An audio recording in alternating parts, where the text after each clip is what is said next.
ठीक है। फिर हम लोग लास्ट वीक हम लोग शुरू कर रहे हैं। ठीक है, आज का क्लास का एकदम लास्ट वीक हम लोग शुरू कर रहे हैं, जो कि है वीक 4।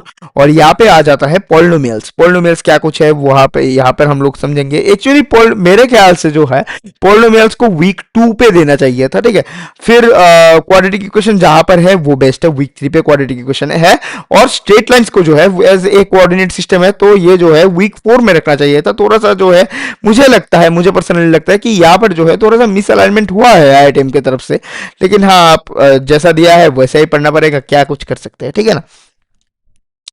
तो यहाँ पर जो है वो आता है कि पोलिनोमियल क्या है। ये हम लोग अगर लेमेंस पर्सपेक्टिव से पढ़ना चाहे तो one kind of mathematical expression which is several mathematical terms.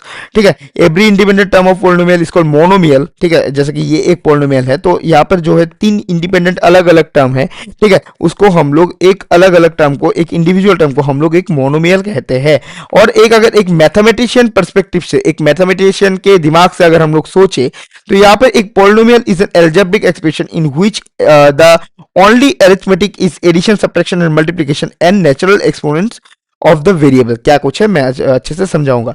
सोचो कि अगर एक ऐसा नंबर है एक्स स्क्वायर मल्टीप्लाई में 3, तो यहाँ पर जो है एक्स स्क्वायर मल्टीप्लाई में 3 प्लस में 2, यहाँ पर जो है हम लोग 3 टर्म नहीं पकड़ेंगे। यहाँ पर इसको एक टर्म और इसको एक टर्म, मतलब कि एक हर एक टर्म को जो है एक दूसरे टर्म से सेपरेट करता है, या फिर एक प्लस या फिर एक माइनस। और एक्सपोनेंट जैसे कि 2 to the power 3, 2 to the power 5, ये सब जो है मतलब कि 2 टू द पावर -2 जो है ये एक पोलिनोमियल में अगर रहा। ठीक है, एक पोलिनोमियल में ये इस टाइप का अगर एक मोनोमियल हुआ, तब ये जो है एंटायर पोलिनोमियल को ही पोलिनोमियल होने से रोक देगा। ठीक है, एंटायर पोलिनोमियल को, जो भी पोलिनोमियल होने वाला था उसको एक पोलिनोमियल होने से रोक देगा। ठीक है, फिर आता है इच टर्म ऑफ पोलिनोमियल, इसको मोनोमियल। अगर पोलिनोमियल में अगर 2 टर्म रहा तो इसको हम लोग बाइनोमियल कहते हैं। अगर पोलिनोमियल में 3 टर्म रहा तो इसको हम लोग ट्राइनोमियल कहते हैं।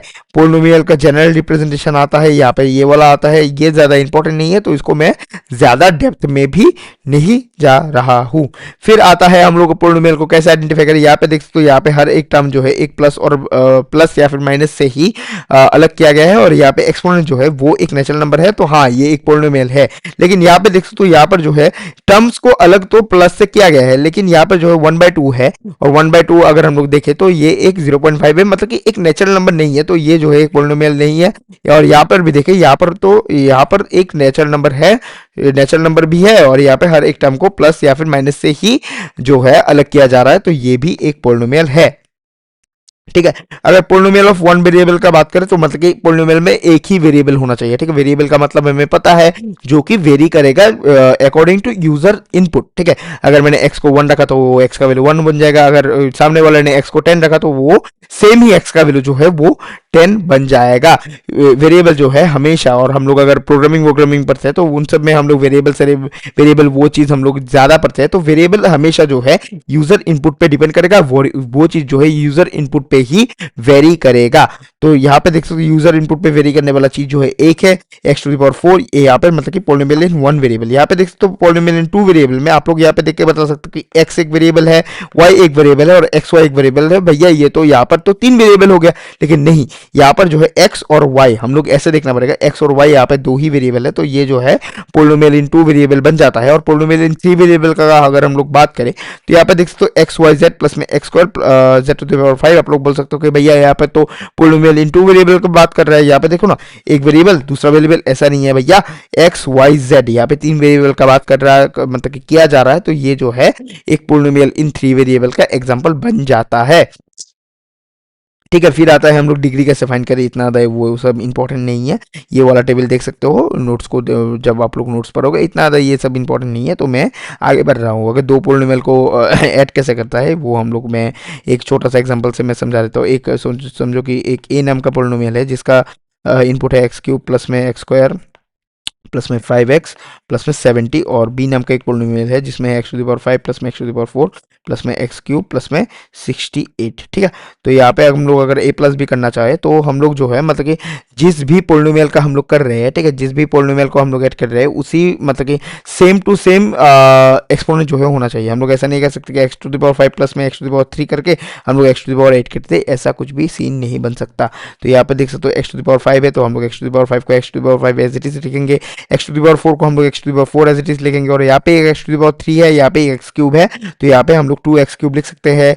यहाँ पे एक्स स्क्वायर एक सिंगल है, इसको हम लोग एक्स स्क्वायर सिंगल लिखेंगे, और यहाँ पे 5x सिर्फ अकेला है, इसको हम लोग 5x अकेला लिखेंगे, और 70 और 60 70 70 हो जाता है 140, और 2 कम मतलब कि 138 यहाँ पर आ जाएगा। मतलब कि ये हो गया इसका रिजल्ट, और सेम टू सेम चीज़ जो है वो मल्टीप्लिकेशन और सब्ट्रैक्शन में भी लागू होता है। अब बात आता है कि डिवीजन कैसे करते हैं। पोलिनोमियल का जो है मतलब कि जो एकदम सिंपल सा डिवीजन है, जैसे कि ये वाला, ये तो बहुत ही आसानी से हो जाता है। ठीक है, नीचे एक एक्स पुट कर दो, और हर एक मोनोमियल के नीचे वो ही एक्स एक्स एक्स एक्स कर दो। ठीक है, जैसे कि यहाँ पे एक्स, यहाँ पे एक्स, और यहाँ पे भी दूसरा सा एक्स। ठीक है, यहाँ पे कर दो तो इजीली आपका रिजल्ट बन जाता है। लेकिन आपका जो है अगर एक कॉम्प्लेक्स पोलिनोमियल दिया जाए, जैसे कि इस केस में, तो हम लोग जो है लॉन्ग लॉन्ग डिवीजन मेथड से करते हैं। अब ये चीज क्या है, जो लोग मैथ बैकग्राउंड से नहीं है वो लोग तो बोलेंगे भैया ऐसे ही बता दिए लॉन्ग डिवीजन मेथड, हम लोगों को डिवीजन करना नहीं आता, हम लोग लॉन्ग डिवीजन कैसे करते हैं। I am just kidding. ठीक है, ज्यादा दिल पे मत लेना। ठीक है, यहाँ पे मैं सिखा दूंगा कि लॉन्ग डिवीजन कैसे करते हैं। ठीक है, तो यहाँ पर देख सकते हो कि एक है पी एक्स है x to the power 4 plus में 2x² x to the power 4 plus में 2x², और यहाँ पे आता है प्लस में 3x प्लस में 2 प्लस में 3x प्लस में 2, और यहाँ पे आता है QX जो कि x² plus x plus 1 x² plus x plus 1। ठीक है, तो यहाँ पर देख सकते हो, इसको अगर मैं डिवाइड करना चाहूँ पी एक्स अपॉन में क्यू एक्स अगर मैं निकालना चाहूँ, ठीक है, पी एक्स अगर क्यू एक्स अगर मैं निकालना चाहूँ तो एक्स टू द पावर, अरे भाई, x to the power 4 plus में 2x² प्लस में 3x प्लस में 2, और यहाँ पे x² प्लस में x प्लस 1, तो यहाँ पे x² आ जाएगा, तो यहाँ पे एक्स टू द पावर 4 आ जाएगा। ठीक है, ओके, मुझे तो करना मतलब कि करके दिखाना और सिखाना आपका मेरा वो मेन फर्ज है, मैं बस करके दिखा रहा था। तो x² को हम लोग को यहाँ पे देख सकते हो एक्स टू द पावर 4 है, तो हम लोगों को x² को एक्स टू द पावर 4 बनाना पड़ेगा, तो इसके लिए मैंने यहाँ पे x² से मल्टीप्लाई किया, तो यहाँ पे एक्स टू द पावर 4 बन गया।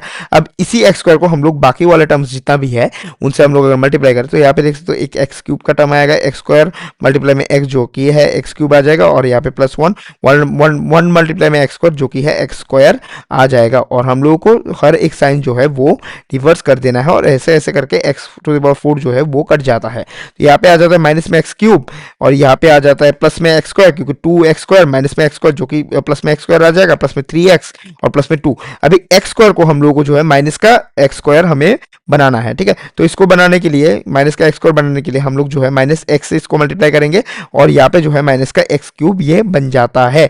फिर आता है माइनस का x प्लस में x। ठीक है, माइनस का x प्लस में x जो कि है माइनस का x² ये भी बन जाता है। ठीक है, और फिर आता है माइनस का x, तो यहाँ पे हम लोग हर एक साइन को जो है वो रिवर्स कर देंगे, तो यहाँ पे x³ और x³ जो है कट जाता है, यहाँ पे आ जाता है 2x², और यहाँ पे जो है 4x प्लस में 2।